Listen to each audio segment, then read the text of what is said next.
C'est la troisième partie des Sartois du web. On est toujours en simultané sur twitch.tv/lmtvsart pour poser toutes vos questions à mes invités. Et maintenant, on va parler de l'archéologue le plus connu du cinéma, c'est Indiana Jones. On en parle maintenant.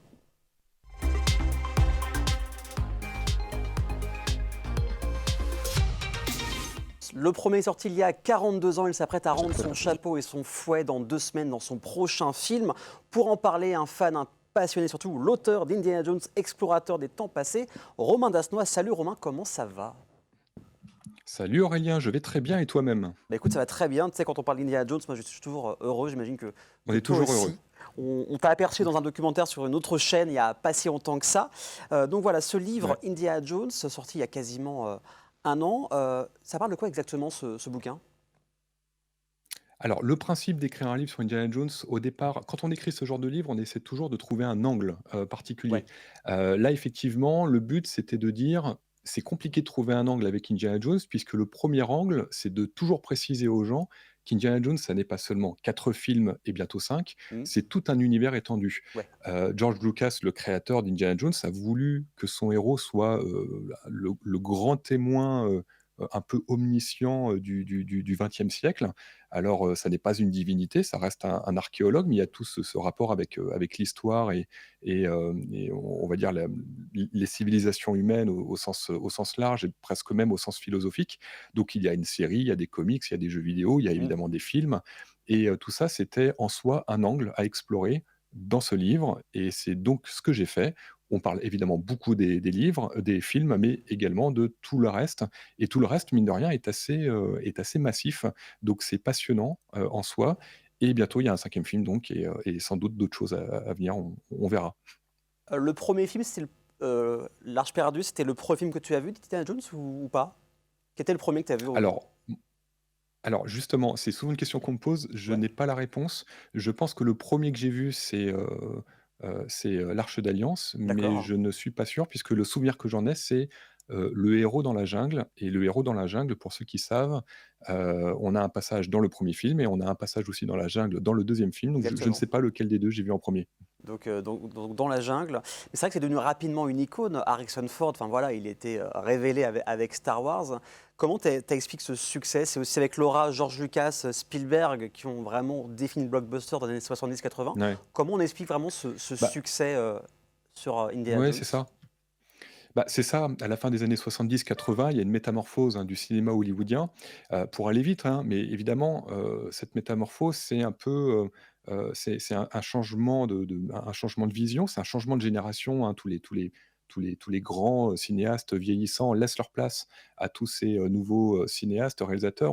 Lucas, Spielberg, mais on peut en citer d'autres, hein. Hmm. On peut citer Ridley Scott, Martin Scorsese et il y a une espèce d'alignement des planètes à ce moment-là. C'est-à-dire qu'on a le succès de Star Wars, mais on a Ouais. aussi le succès, des Dents de la Mer, on a le succès de tous ces films modernes et dans la recette de George Lucas, on a, cette volonté de prendre un petit peu, pour reprendre l'expression, c'est dans les vieux pots qu'on fait les meilleures soupes et c'est exactement le cas de Star Wars et d'Indiana Jones qui vont tirer leur identité, d'un type de film et même de série, mais à l'époque, les séries au cinéma, la télévision n'existait pas dans les années 30, on appelait ça des serials Ouais.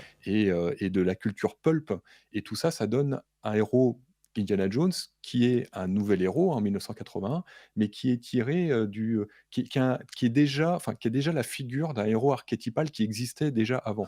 Donc ils ont pris des vieilles recettes qui fonctionnaient très bien avant, ils les ont mis au goût du jour avec des films vraiment très modernes et cette équation, cet alignement des planètes avec cette nouvelle génération de cinéastes et de public au cinéma, qui eux-mêmes ont grandi avec les serials, avec la télévision, avec les pulp magazines, les premiers super-héros, qui apparaissent dans les années 60, fait que, bah, c'est un succès, ça fait mouche.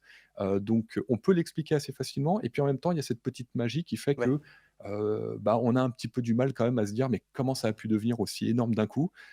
Bon voilà, c'est un petit peu la magie d'Hollywood aussi. C'est ça, comme tu as dit, l'alignement des planètes. Alors c'est vrai que sur la première couverture, c'est que c'est La Dernière Croisade, qui personnellement, moi, c'est mon épisode préféré. C'était volontaire de choisir Oui. une référence à ce film-là? On voulait une image iconique, D'accord. qui rappelle à la fois, évidemment la figure du héros. Indiana Jones, on n'a pas besoin de le mettre, de manière, très évidente. Il suffit qu'on ait, son fedora, on a juste sa silhouette, ça suffit. Et puis on voulait cette référence, hem, comment dire? Au grand cinéma esthétique, esthétisant, hein. On peut citer, le cinéma de David Lean, bien avant le cinéma de Spielberg, donc c'est Lawrence d'Arabie, c'est des films comme ça. Et effectivement, dans Indiana Jones 3, on commence, après des films très pulp, les 2 premiers, avec Indiana Jones 3, on commence à toucher du doigt un peu cette noblesse du cinéma Oui. de David Lean, et on a donc, cette image, vraiment très célèbre, hein, de Indiana Jones qui est en Jordanie, sur le site de Petra, qui est un monument historique, réel. Et pour une couverture de livre, effectivement, c'était, l'un des meilleurs choix qui parlait instantanément, je pense, à tout le monde. Évidemment, alors on parle du troisième, le cinquième la sort d'ici 2 semaines. Ce que je vous propose, c'est qu'on regarde un extrait d'avant-annonce, on revient juste après. Regardez.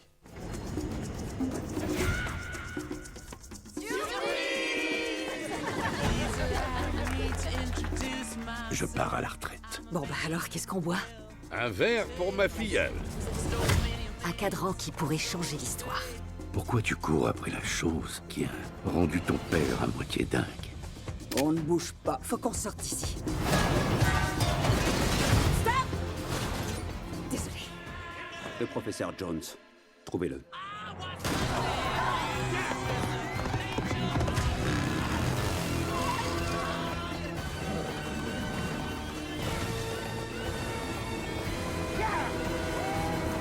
Vous l'avez volé. Et vous ensuite? Et moi ensuite. Ça s'appelle le capitalisme. Tu as fait des erreurs. Et là, tu t'offres un dernier triomphe. Fais-le l'embarder, Indiana Jones! Mais il m'est arrivé dans ma vie de voir des choses. J'ai subi des tortures vaudou. J'ai pris 9 balles. Dont une fois par ton père.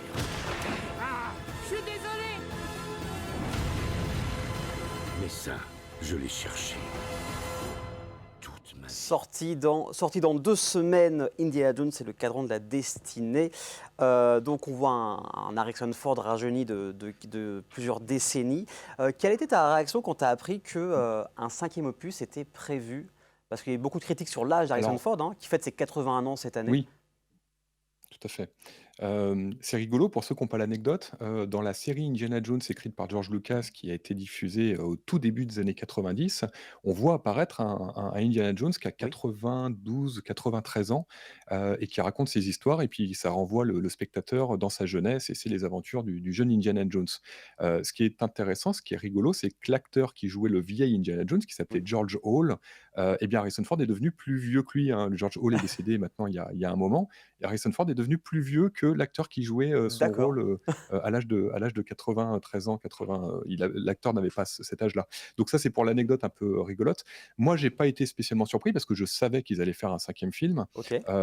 Il faut savoir que toute l'équipe de Lucasfilm, quand bien même, ça a été racheté par Disney, c'est-à-dire Lucas, Spielberg, les producteurs Frank Marshall, Kathleen Kennedy, Harrison Ford lui-même, se sont toujours extrêmement amusés sur les tournages d'Indiana Jones.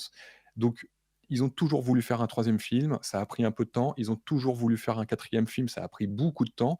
Et Harrison Ford, tout de suite, a dit: «Moi, je veux faire un nouveau film, j'ai pas envie de réattendre 20 ans». Donc ils ont quand même attendu longtemps, parce que je crois Oui, qu'on est à 15 ans, hein, c'est après le ça. quatrième film. Mais c'était écrit. C'était sûr qu'ils allaient faire un cinquième film, tant qu'il y a, de l'énergie. Oui. Et surtout, Indiana Jones, en tant que héros intemporel, son âge, c'est pas un problème. C'est même limite un petit peu, étonnant que les gens, s'interrogent sur, l'âge du héros. Oui, ce sont des films d'action, mais bon, ça n'empêche pas, d'avoir recours à des effets, spéciaux. Harrison Ford a toujours été doublé sur les Indiana Jones, même il y a 40 ans. Il fait beaucoup de cascades lui-même, mais il a toujours eu un doubleur. Donc ça, l'âge, c'est pas la question. La question, c'est la ligne temporelle du héros. Oui. On connaît sa ligne temporelle dans l'univers étendu de l'âge de 8 ans, jusqu'à maintenant l'âge de, 70 ans. Et ça fait sens dans, la quête du héros, dans sa définition, dans sa ligne de vie. Donc j'étais pas surpris d'un cinquième film, mais surtout, j'étais très désireux de savoir où ils allaient amener le personnage dans ses vieux jours. Et surtout, ça ne veut pas dire qu'il y aura une suite après cette période d'Indiana Jones 5. La seule question qui est pratiquement entérinée aujourd'hui, enfin, c'est même plus une question, c'est de dire que ce sera sans Harrison Ford. Oui. Mais ça ne veut pas dire que ce ne sera pas avec un autre acteur, une autre incarnation, peut-être en animation, j'en sais rien, peut-être avec Harrison Ford, mais rajeuni par des moyens numériques. Pour l'instant, on ne sait pas, mais en tout cas, ce 5e film, pour moi, avait totalement sa place. J'ai la découverte du 5e film dans 2 semaines, donc ce n'est plus réalisé par Spielberg, hein, qui avait fait les 4 films. Il est devenu producteur exécutif. Maintenant, c'est James Mangold à qui l'on doit Le Mmh, Mans 66 ou Logan, par exemple. oui. Tu as des attentes particulières sur ce dernier film ou juste s'amuser, voyager, partir à l'aventure? Oui, c'est ça. Indiana Jones, ça a toujours été 3 éléments, très importants.